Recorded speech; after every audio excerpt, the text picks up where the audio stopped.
క్రీస్తునందు ప్రేమిన సహోదరి సహోదరులకు యేసుక్రీస్తు నామములో శుభములు. దేవుని యొక్క కృప మీకు కలుగునుగాక. ఈరోజు దేవుడు మనకిచ్చిన మాట 25వ కీర్తన 6-7 వచనాలు.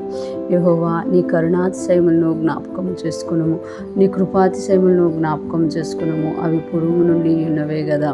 నా బాల్య పాపములను నా అతిక్రమములను జ్ఞాపకం చేసుకొనకుము. యెహోవా నీ కృపను బట్టి నీ దయ చొప్పున నన్ను జ్ఞాపకంలో ఉంచుకొనుము. ఇక్కడ దావీదు మహారాజు జ్ఞాపకం గురించి చెప్తున్నారు.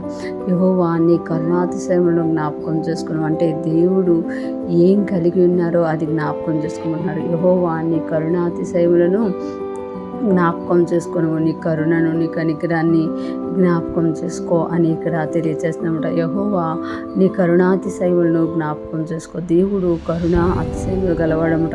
కరుణ చూపడంలో అతిశయించేవాడు అని ఇక్కడ తెలియజేస్తూ అది మీరు జ్ఞాపకం చేసుకోనండి అని చెప్తున్నారు. నీ కృపా అతిశయములను జ్ఞాపకం చేసుకును. నీ కృపా అతిశయములు అంటే కృప చూపడంలో దేవుడు అతిశయించేవాడు అనమాట. అది జ్ఞాపకం చేసుకోండి. అవి పూర్వం నుండి ఉన్నవే కదా. అంటే నీ యొక్క దేవుడు ఎలాగ జీవిస్తారు, దేవుని యొక్క స్వభావం ఏంటి, నీ యొక్క లక్షణాలు ఏంటి అని దావీదు మహారాజు దేవునికే గుర్తు చేస్తూ వాటిని జ్ఞాపకం చేసుకోనండి అని అంటారు. చాలామంది చూడండి, నీ స్వభావం ఇది కాదు, నువ్వు ఇలా ఉండేవాడు, చిన్నప్పుడు నువ్వు అలా ఉండేవాడు, నీకు గుర్తు లేదు కానీ నువ్వు ఇలాగ చేసేవాడు అలాగ చేసేవాడు అని తెలియజేస్తూ ఉంటాడు. అందుకే ఇక్కడ దావీదు మహారాజు దేవుడికి ఏమైనా మతి మరపుందా, దేవుడు మనలాగా మర్చిపోతాడా, కానీ ఏం చెప్తున్నారు అంటే నువ్వు ఇలాంటి వాడివి, నువ్వు కరుణాతిశయములను చూపించేవాడు, అది జ్ఞాపకం చేసుకో. నువ్వు కృపాతిశయములు గలవాడివి, జ్ఞాపకం చేసుకో.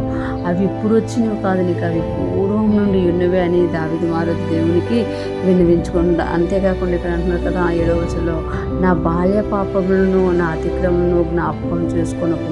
అక్కడ దేవుణ్ణేమో నువ్వు కరుణ గలవాడివి, కృపాతిశయములు చూపించేవాడివి అని జ్ఞాపకం చేసుకో అని చెప్తూనే ఇక్కడ దావీదు మహారాజు అంటున్నారు కదా నా బాల్య పాపములను నా అతిక్రమను జ్ఞాపకం చేసుకొనకము. చాలామంది ఏవి జ్ఞాపకం చేసుకోవాలి అవి జ్ఞాపకం చేసుకోకుండా, ఏవి జ్ఞాపకం చేసుకోకూడదో అవి జ్ఞాపకం చేసుకుంటూ ఉంటామట.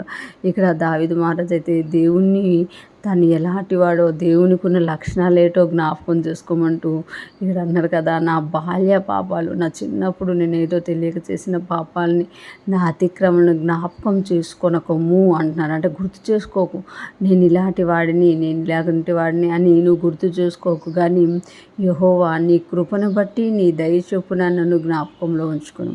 అంటే నీకు నన్ను చూడగానే నీకు ఒకటి గుర్తు వస్తుంది, నా బాల్యకాలంలో నేను చేసిన పాపం కావచ్చు, అతిక్రమం కావచ్చు, అవి గుర్తు చేసుకోకు.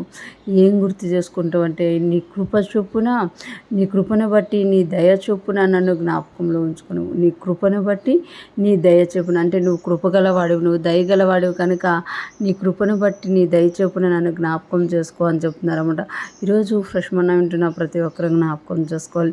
దేవుడు ఎలాంటి వాడో మనం దేవునికి జ్ఞాపకం చేసుకోమని చెప్తూనే ఏవి జ్ఞాపకం చేసుకోవద్దో కూడా మనం తెలియచేయచ్చు అని ఇక్కడ దావీదు మహారాజు తెలియచేస్తున్నారు. మనం కూడా ఇలాగ జ్ఞానం కలిగి దేవునికి ప్రార్థించినప్పుడు దేవుడు మన అతిక్రమంలో తుడిచివేయడమే కాకుండా వాటిని అసలు జ్ఞాపకం చేసుకోడు దేవుడు, కానీ వాటి విషయంలో జ్ఞాపకం చేసుకోకు, ఇవి జ్ఞాపకం చేసుకో అని మనం ఎప్పుడైతే దావీదు మహారాజులకు ప్రార్థన చేస్తామో దేవుని యొక్క కృపను, దయను, కనికరాన్ని, ఆయన కరుణను పొందుకుంటాము అని దేవుడు తెలియజేస్తున్నారు. ఈరోజు ఫ్రెష్ మనం వింటున్న ప్రతి ఒక్కరూ కూడా దేవుని విషయంలో మనం ప్రార్థించినప్పుడు ఆయన గుణలక్షణాలను ఆయన జ్ఞాపకం చేస్తూ మన అతిక్రమముల విషయంలో మనం పశ్చాత్తాపడుతూ వాటిని జ్ఞాపకం చేసుకోకుండా ఉన్న మన దేవుని ప్రార్థించినప్పుడు దేవుని కృపా కనికరాలను మనం పొందుకొని ఆయనలో వర్ధిల్లుతాం. అటువంటి కృపా కనికరాలు పొందుకొని మనం అందరం కూడా క్రీస్తులో వర్ధిల్లుతూ ముందుకు సాగిపోదుము గాక.